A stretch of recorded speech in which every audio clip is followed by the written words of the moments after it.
Council meetings are long and boring. Wouldn't it be great if they were short and unboring? This is why I've invented the 5. Make it 10. 10-minute meeting. I'm hearing 10. I'm hearing 10. A lot of people are saying 10. Hey. Ashland City Council meeting of February 21st. The not yet mayor said a Black History Month proclamation. I call on people to reflect and strive to create a more just and equitable community. Very nice. And then not yet mayor said, hey, last meeting we all voted to appoint me mayor. And however, the mayor gets $500 a year and councilors only get $350 a year. So I technically voted for my own raise of a massive $150 a year, which is not legal. And so lots of removals of motions and remotions and then a swearing in, and now officially mayor. And then the city manager's report. City manager Joe Lassard, he looks like this guy, and he says, hey, human resources performance reviews are coming soon, and hiring listings. Human resources director and the deputy police chief and fire and paramedics, those are being looked at to hire, and associate planner interviews are happening, as well as a financial clerk and public works. 2 engineers, those interviews are happening, and applications for the GIS and parks are being reviewed. And regarding the public camping, by the way, next issue.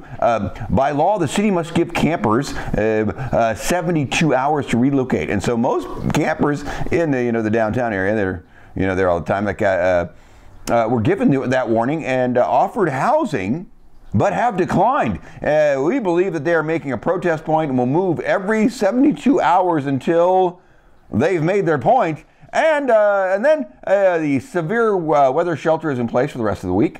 And there's a sewer backup on 1st Street that flooded somebody's house. Turns out that somebody on the street was flushing a lot of wipes, and that clogged the city sewer, so the city cleared that. And that person is still suing us, the city. 1st Street problems, am I right?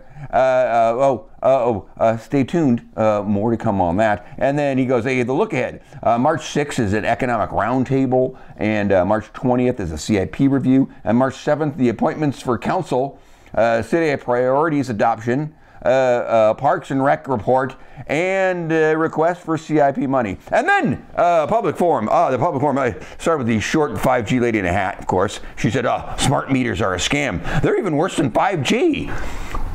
And then the sewer backup lady showed up, and she said, this was enormous. I lost 90% of all my things, clothes, photographs, and needed to replace all my floors and walls and bathroom fixtures. It's $250,000 worth of stuff, and the city insurance only wants to pay $132,000. So please step up, council, and approve to pay us more. And then the city, the sewage lady's attorney showed up and said, the $132,000 is the maximum allowed by state law.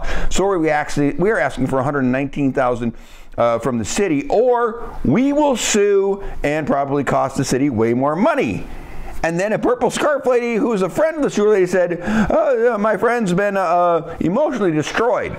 So it's a house on 1st Street, right? And you've heard of Ukraine and Syria, right?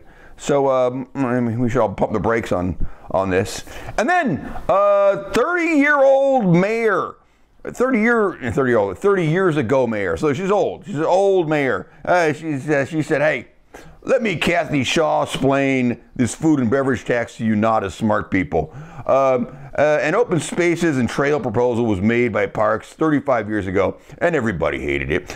We then had 50 neighborhood meetings, and in 1990, the citizens voted to approve the new Parks Trails plan, but didn't approve any new taxes to pay for it. And I said, you know what I said? I said, let's do food and beverage tax. But nobody listened. Citizens hated the tax idea, but I was so badass, I just said, put it on the ballot. And I won. And then and this one goes, at the 8-minute mark, by the way, of this self-serving screed, it said, Miss Shaw, could you, and then the Shaw explainer went, zip it, sweetheart. I'm almost done. Everything I propose is good, and give all the food and beverage tax to Parks Forever. Cathy Shaw explaining over. And so, fun fact, former Mayor Cathy Shaw gets 10 minutes at the public forum, and citizens get 3 minutes. So suck it, citizens. Guess who really runs this city? And then filling council vacancies. This one said that's not happening today, so March 7th. And who's the chair of the city council? This guy goes, hey, I vote for this one right here, Council Hyatt. And that was all approved. And then this one says, hey, this one goes, hey, I move we pull the next item regarding parks to a certain date. And then this one says, what's the certain date? And this one goes, I'm not certain. You think I wrote this motion? Parks told me what they wanted. They want to decide this and not city council, so I'm just doing what Parks wants. And this one says, she goes, oh, this is important. And so this one says, where is it? Joe, city manager Joe Starr says, the date should be March 21st. And that was all approved. And then acting finance director Sabrina Cotta, she looks like that. Yeah, it's adorable. Quarterly budget report. Things look good. And then this one goes, I move we have a quarterly budget report every quarter. And then everyone says, yeah, all approved. And then the planning department director, Brandon Goldman, he looks like this guy. He says, here's a presentation from the artist who wants to paint a giant mural on the Elks building wall. And artist John Pugh showed this pretty freaking cool, here's a picture, I'll put it up here. It's a pretty cool 3D tree in a dome called Where the Crow Lights, and he's coordinating with indigenous people to add important items in there, and it was a pretty impressive presentation. And this guy goes, hey, I moved to include this mural into Ashland's public art collection, and that was all approved, and I think it's paid for by private fundraising. I mean, I'm not complaining, but I'm just saying I don't know how the funding for something like this goes. I don't know how this gets paid for, but it's super cool. And then Public Works Director Scott Fleury. Ah, crap, wait, he's not here, wait. Ah, here he is. There's Scott Fleury. Oh, man. So there's Scott Fleury. Says FERC. FERC, the Federal Energy Regulation Committee. There's new regulations that require a new dam study, and we should hire a contract with Conforth and Grant Fleming to do it. They have lots of engineers and specialists, and they know all these federal rules and stuff. And it's going to cost us $599,000, and that's more than our normal budget. So in the next 2023-25 budget, we're going to ask for $450,000 more for this study, and in case they find something we need to fix, we're also going to ask for $150,000 more to pay for those things. And this guy goes, he goes, hey, I move to approve that $599,000 to pay for this FERC required study. And that was all approved. And then Public Works Director Scott Fleury, here he is. He looks like that. He said he would like to approve a $234,000 contract with Freshwater Trust to study, just for the study, of releasing extra cold water from Reeder Reservoir to offset the hotter water going into Bear Creek from the water treatment plant, mostly in October and November. And this is just a study, the analysis, and it's required by the feds to keep water cold and stuff like that. And then this one says, I move we approve this contract with the Freshwater Trust. And then this one goes, hey, we shouldn't use drinking water from Reeder Reservoir, so I don't support even studying the idea. And that passed 3-1. And then where are we? Oh, Fire Chief Ralph Sartain.